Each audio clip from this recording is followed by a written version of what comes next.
नमस्कार। मैं राकेश वर्मा आप सभी का स्वागत करता हूं आपके अपने परिवार एसएन गुरुकुल पर। बिहार में सक्षमता परीक्षा उत्तीर्ण शिक्षकों का काउंसलिंग 1 अगस्त 2024 से 13 सितंबर 2024 तक हुआ, जिसमें क्षमता परीक्षा फेज 1 में 1,87,000 उत्तीर्ण शिक्षक शिक्षिकाओं को भाग लेना था। उनमें से लगभग 1,84,000 शिक्षक शिक्षिकाओं ने भाग लिया, तो वहीं 3300 शिक्षक शिक्षिकाएं काउंसलिंग में भाग नहीं लिए। जो 1,84,000 नियोजित शिक्षक शिक्षिकाएं जिन्होंने काउंसलिंग में भाग लिया, उसमें से 1,40,000 शिक्षक शिक्षिकाओं का तो काउंसलिंग हो गया, लेकिन अन्य लगभग 44-45,000 शिक्षक शिक्षिकाओं का काउंसलिंग किसी न किसी कारणवश नहीं हो पाया।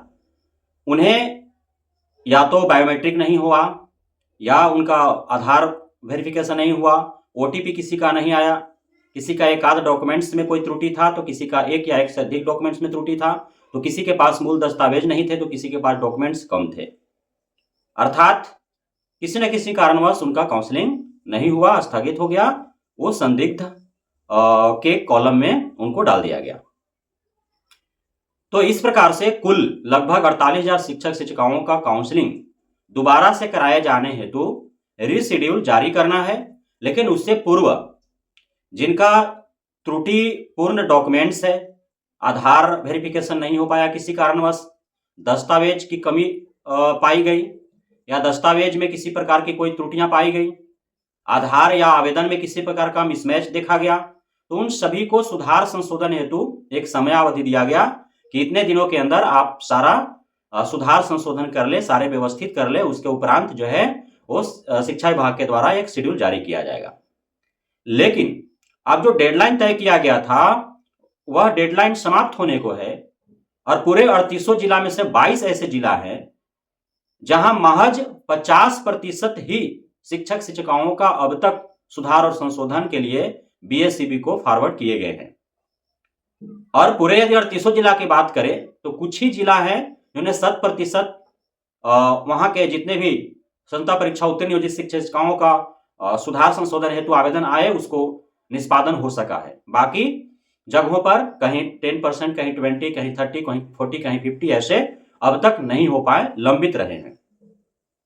तो जहां पे 50% या उससे अत्यधिक शिक्षक शिक्षिकाओं का आवेदन अब तक लंबित है, उन 22 जिला शिक्षा पदाधिकारियों और जिला कार्यक्रम पदाधिकारियों को नोटिस दिए गए हैं। शिक्षा विभाग के द्वारा माध्यमिक शिक्षा निदेशक ने नोटिस जारी किया है और 48 घंटे के अंदर उनसे जवाब मांगा है कि आप 48 घंटे के अंदर इसका जवाब दें कि जो तय समयावधि थी उसके अंतर्गत आपने यह कार्य निष्पादित क्यों नहीं किया। उसके उपरांत उन पे कार्रवाई होगी।